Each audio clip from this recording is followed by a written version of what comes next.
Hello, आप देख रहे हैं सेल्फ ज्ञान और आज हम डिस्कस करेंगे कि BPCE 23 जो इंटर्नशिप है BA साइकोलॉजी जिन्होंने लिया हुआ है उसके बारे में बात करेंगे कि इंटर्नशिप कैसा है, क्या उसकी कोई सिनॉप्सिस बनती है, प्रोजेक्ट बनता है या रिपोर्ट कैसे बनती है, पुरानी गाइडलाइंस क्या है, कोविड के टाइम की गाइडलाइंस क्या हैं, कितने मार्क्स होते हैं, सुपरवाइज़र क्या करता है, एजेंसी का सिलेक्शन कैसे करना है, एकेडमिक काउंसलर क्या करता है। और ये जो है आपको बहुत ही इम्पोर्टेंट है। अगर आपने कंप्लीट नहीं किया तो आपकी डिग्री जो है लेट हो जाएगी। आज मेरे पास एक लर्नर का फ़ोन आया था तो उनको काफ़ी परेशानी हो रही थी, तो इसीलिए मैंने ये वीडियो बनाया है स्पेशली उनके लिए। और उन्होंने कई बार मुझे फ़ोन किया तो कॉल मी फॉर ऐप पे, तो चलो मैं अभी इसके बारे में काफ़ी गहराई से और पूरी नॉलेज के साथ इसको आपको पूरा बताऊंगा ताकि आपकी सारी दिक्कतें जो है वो दूर हो जाएं। अगर आप चैनल पे पहली बार आए हैं तो चैनल को सब्सक्राइब करें, वीडियो को लाइक करें और चैनल को पक्का सब्सक्राइब करें, वीडियो को पक्का लाइक करें ताकि जो है आपको पता चल जाए कि एग्ज़ाम में जो इम्पोर्टेंट क्वेश्चंस है वो भी अपलोड किए जा रहे हैं तो आपको टाइम से मिल सके। ये बहुत ही इम्पोर्टेंट ज़रूरी है आपके लिए। तो ये एनेक्स्चर है और फॉर्मेट है, ये जो फॉर्मेट है, रेफरेंस लेटर वगैरह है, ये सब चीज़ें हम पूरी डिस्कस करेंगे। तो सबसे पहले मैं गहराई से आपको जो है इस इंटर्नशिप के बारे में बता देना चाहता हूँ। ये जो है BA साइकोलॉजी में जो है 4 क्रेडिट की है ये इंटर्नशिप। इसमें जो है एकेडमिक काउंसलर्स आपकी पूरी मदद करेगा एक ऑर्गेनाइजेशन के अंदर, या एक एजेंसी जो आप सेलेक्ट करते हो उसको सेलेक्ट करने में एकेडमिक काउंसलर आपकी पूरी मदद करेगा। दूसरा जो डाउट है वो आपका सारे पूरे क्लियर करेगा। आपको कहीं भी प्रॉब्लम आती है तो आप जो आपका एकेडमिक काउंसलर होता है स्टडी सेंटर पे, आप उससे पूरा डिस्कस करेंगे। और जो एजेंसी सुपरवाइज़र होता है वो जो है जहाँ पे आप अपनी इंटर्नशिप करोगे, किसी हॉस्पिटल के अंदर, किसी NGO के अंदर या जहाँ पे भी आप करोगे, तो वो आपका सुपरवाइज़र रहेगा। उसको बोलेंगे आपको एजेंसी सुपरवाइज़र। वो आपको एक सूटेबल केस देगा जिसको आपको सुपरविज़न करना है। कम से कम 5 केस आपको मिलेंगे इंटर्नशिप के लिए और कम से कम 2 तो देगा ही देगा वो सुपरवाइज़र आपको, ताकि आप अपना जो पढ़ाई किया है उसको आप इम्प्लीमेंट कर सकें। इवैल्यूएट भी करेगा वो आपका जो एजेंसी सुपरवाइज़र है, उसके हाथ में कुछ मार्क्स होते हैं, वो सब डिस्कस करेंगे तो वो आपको मार्क्स भी देगा। तो इसमें क्या है, आपको केस हिस्ट्री मिलेगी, मेंटल स्टेटस चेक करने को मिलेगा, कुछ एग्जामिनेशंस पेशेंट के ऊपर करने को मिलेंगे, इंटरव्यूज होंगे उनके, आप जो है साइकोलॉजिकल टेस्टिंग वगैरह ये सब उसमें आप डिस्कस कर सकते हो अपने जो एजेंसी सुपरवाइज़र है उसके साथ और एकेडमिक काउंसलर के साथ जो है अपनी रिपोर्ट जो है वो डिस्कस कर सकते हो।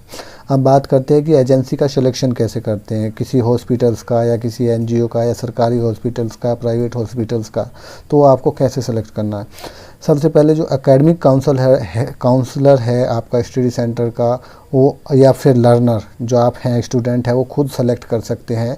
किसी जब मान लिया आपके पास में कोई प्राइवेट हॉस्पिटल्स है जहाँ पे साइकेट्रिस्ट वगैरह है, साइकोलॉजिकल्स हैं, साइकोलॉजिस्ट हैं, उनके साथ आप कर सकते हैं, आप सेलेक्ट कर सकते हैं। नहीं तो आपका जो एकेडमिक काउंसलर है स्टडी सेंटर के ऊपर, वो आपको बता सकता है कि आप वहाँ पे जाके अपनी आगे की जो इंटर्नशिप है उसको पूरा कर ले। अगर आप खुद सेलेक्ट करते हैं तो आपको इन्फॉर्म करना है अपने एकेडमिक काउंसलर को कि मैं इस हॉस्पिटल्स के अंदर या इस NGO के अंदर अपनी इंटर्नशिप कर रहा हूँ।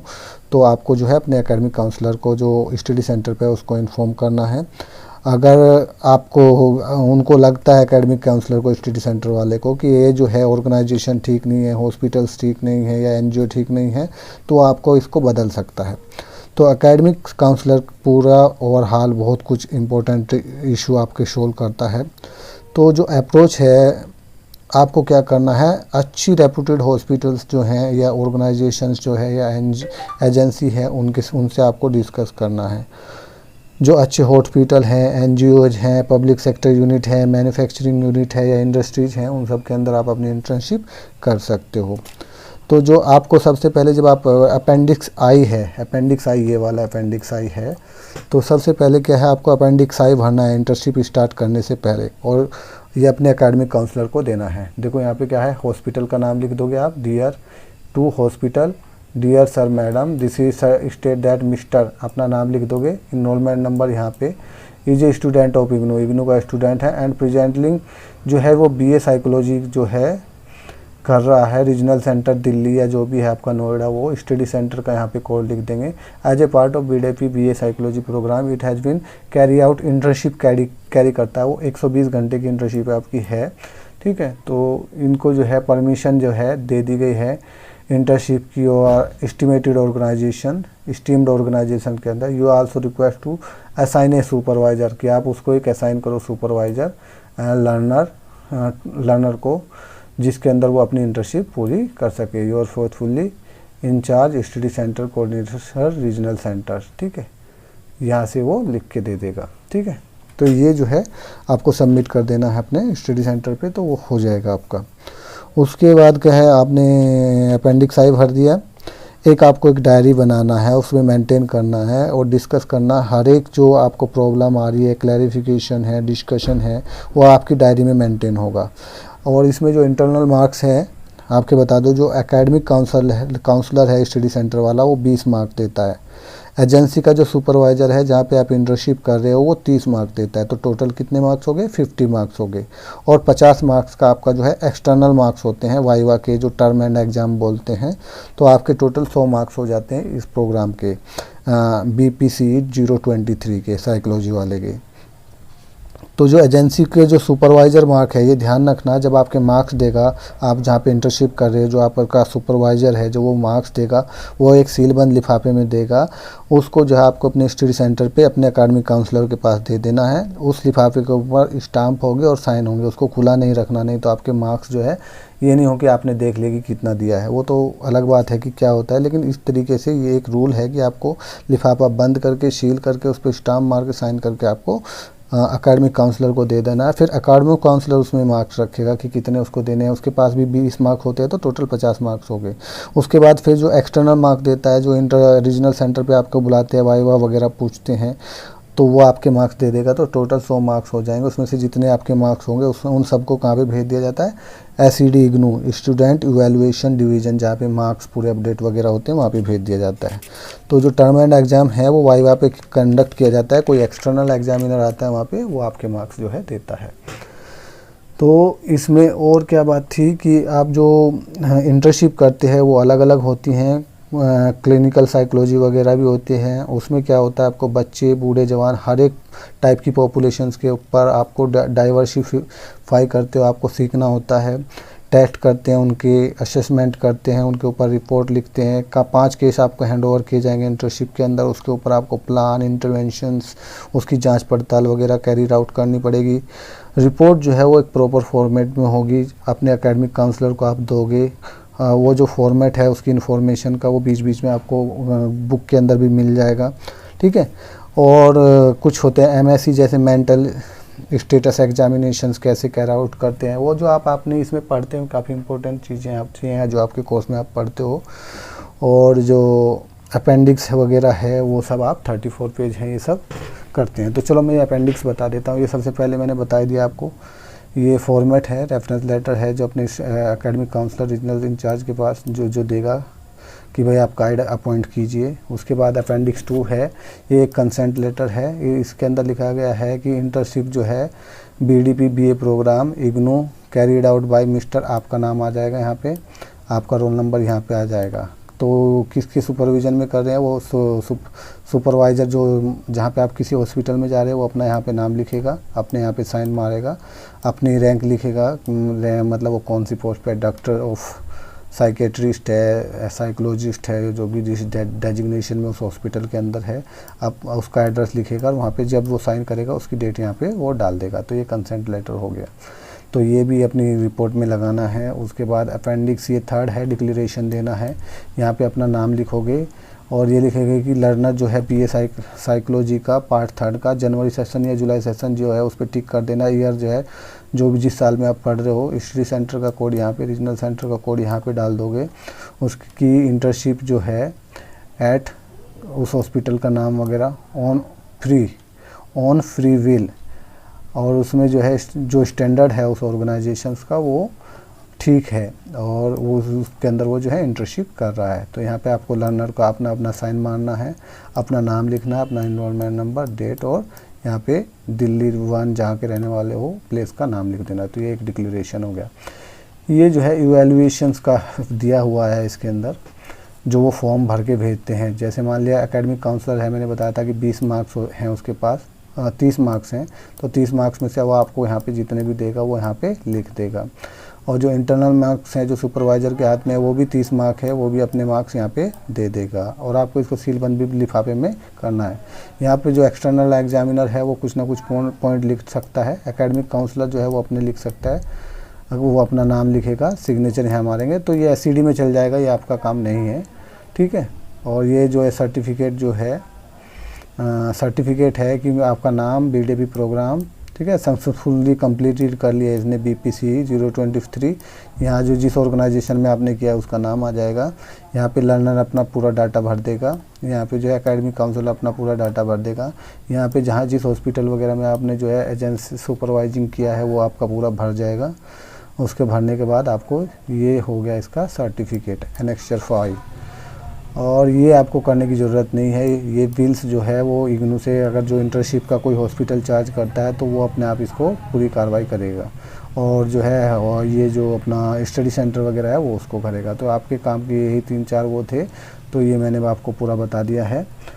तो आपको काफ़ी इसमें सब कुछ पता चल गया होगा कि एजेंसी कैसे सेलेक्ट करना है और लर्नर को क्या क्या ध्यान रखना है, कितने मार्क्स के जो है आपके वो मार्क्स आपको अटेंड करने हैं, क्या क्या है, एग्जामिनेशन आपका कैसे कैसे होगा, ठीक है। तो इंटर्नशिप में आपको क्या करना है, तो अलग अलग टाइप की इंटर्नशिप होती है। तो जो आपने अपनी रिपोर्ट है उसमें क्या क्या लिखते हैं आप, जो डिस्कस करते हैं कि रजिस्ट्रेशन नंबर, जो पेशेंट वगैरह है उसकी नाम है, जेंडर क्वालिफ़िकेशन, उसका ऑक्यूपेशन क्या है, इनकम क्या है, मटेरियल वो शादीशुदा है कि नहीं है, तो ये सब पेशेंट के ऊपर पूरी केस हिस्ट्री टाइप की बनती है, उसका फॉर्मेट इसमें होगा। तो आप वो अपने गाइड और सुपरवाइज़र और उन सब से वो डिस्कस करते रहते हैं, ठीक है, तो वो आपको मिल जाएगा। तो ये थी कि आप पुराने टाइम पे क्या है, ये ओल्ड सिस्टम है कि किस तरीके से आपको अपनी इंटर्नशिप करनी थी और इसको कैसे आपको अपना इंटर्नशिप को भेजना था, कहाँ पे कैसे कैसे आपको सिलेक्ट करना था। लेकिन अभी क्या हुआ है कि लॉकडाउन है, अब जो मैं चीज़ें बताऊंगा अब नई चीज़ें मैं बताऊंगा। इसमें नई चीज़ें क्या है, ये सारा ओल्ड सिस्टम है, कोविड ख़त्म हो जाएगा तो ये पहले वाला सिस्टम ही फॉलो करना है।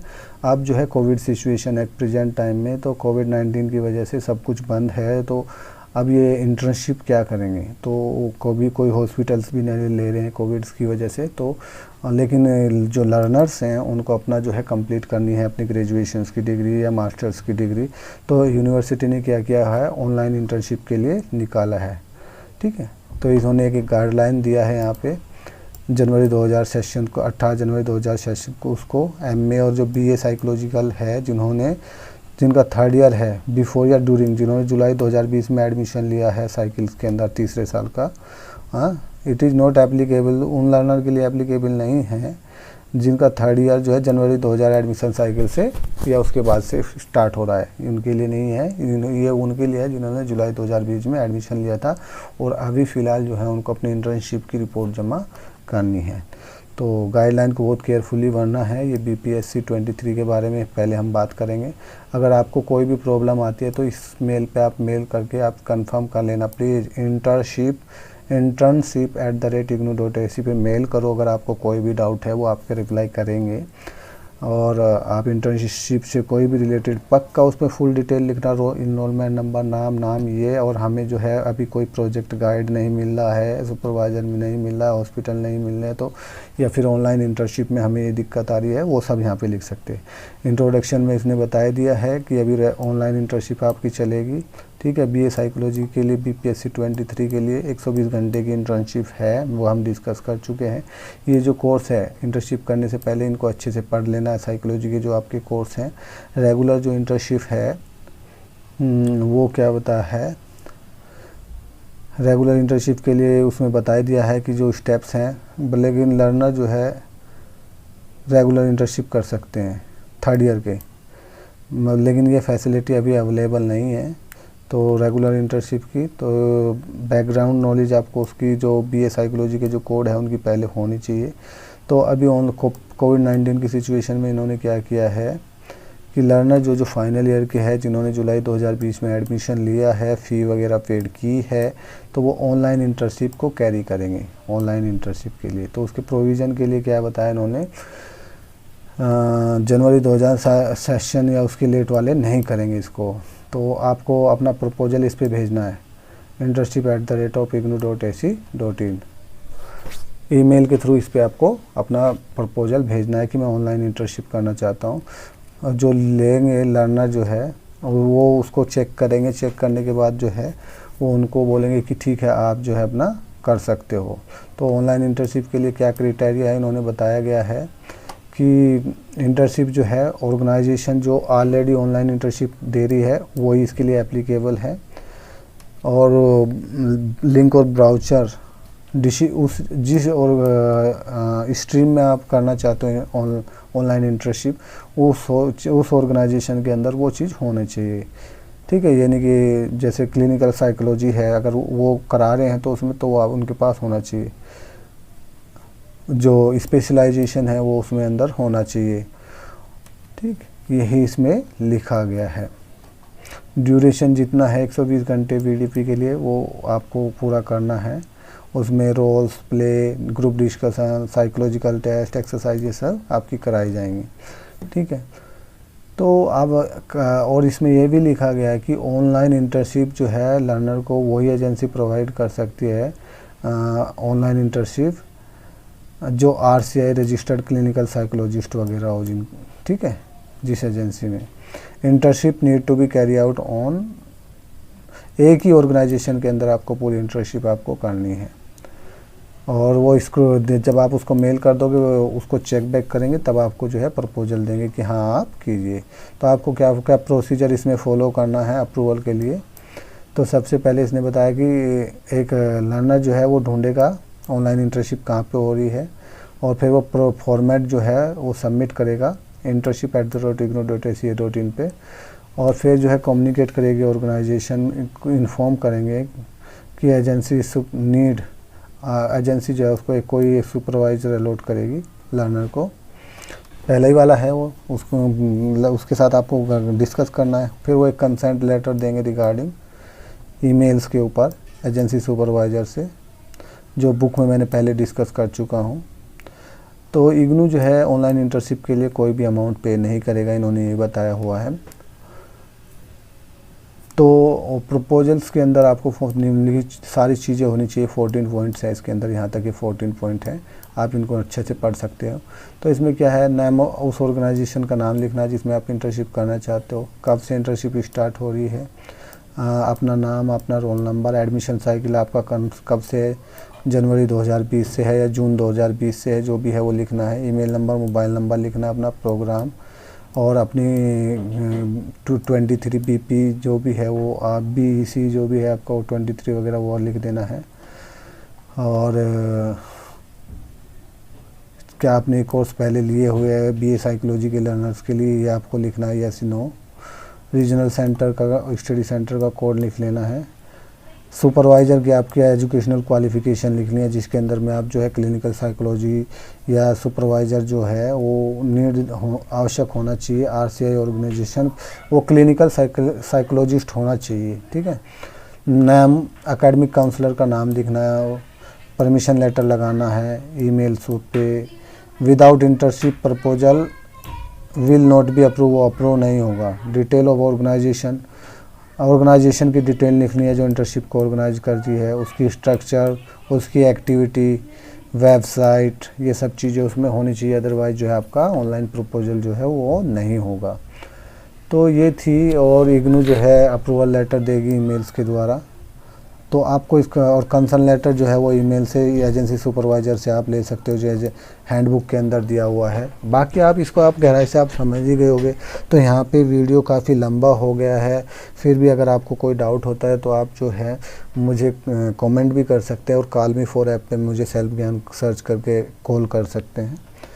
और ये थी, मैंने कोशिश की कि आपको सभी चीज़ें इसमें अच्छे से बताऊं। फिर भी अगर कोई चीज़ें हैं तो आप इसके गाइडलाइंस पढ़ सकते हैं। मैंने पुरानी और नई गाइडलाइन दोनों आपको बता दी हैं।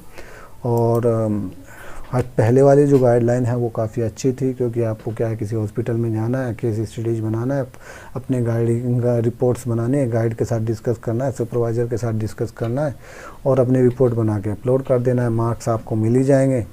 और फिर वाइवा में आपको कुछ जो एक्सटर्नल एग्जामिनर आया हुआ है उसके साथ आप डिस्कस कर अपना जो नॉलेज है उसको शेयर करोगे, उसके आधार पर अपनी वाइवा दोगे और आपके मार्क्स जो है एसईडी में भेज दिए जाएंगे, आपके जो सी ग्रेड कार्ड है उसमें अपडेट हो जाएंगे।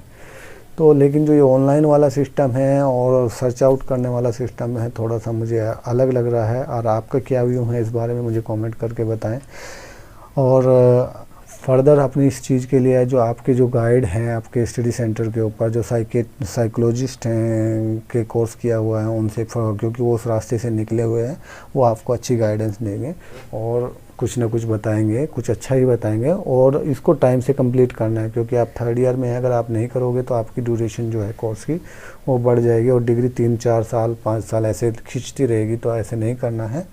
फिर भी अगर आपको कोई डाउट है तो आप अपनी जो गाइडलाइन है उनको अच्छे से अकेले में पढ़ना और अपने जो इंटर्नशिप है, अपनी रिपोर्ट्स है, उसके ऊपर अपना काम करना। आशा करता हूँ ये वीडियो काफ़ी अच्छा रहा होगा, आपको हेल्पफुल रहा होगा। तो आपको क्या करना है, वीडियो को पक्का लाइक करना है यार। लाइक करने से थोड़ा सा ऐसा लगता है कि आपने लाइक किया तो हाँ इसके ऊपर और कुछ करना चाहिए। और सब्सक्राइब करो ताकि जो फ्यूचर में जो मैं एग्ज़ाम से रिलेटेड कोई भी चीज़ें डिस्कस करूं, अपलोड करूं तो आप तक कम से कम सबसे पहले पहुंचे। वो अदरवाइज़ आपका ही नुकसान है, इसमें आपकी ही डिग्री लेट होगी। मैं तो सिर्फ एक हेल्प के लिए ये वीडियो बना रहा हूं। इस तरीके की कोई भी वीडियो यूट्यूब पे अवेलेबल नहीं है और स्टूडेंट काफ़ी परेशान हैं। तो प्लीज़ यार सब्सक्राइब करो, वीडियो को लाइक करो और बेल आइकन को प्रेस करो। और कोई भी इशू है तो आप मुझे कॉल करो। Thank you.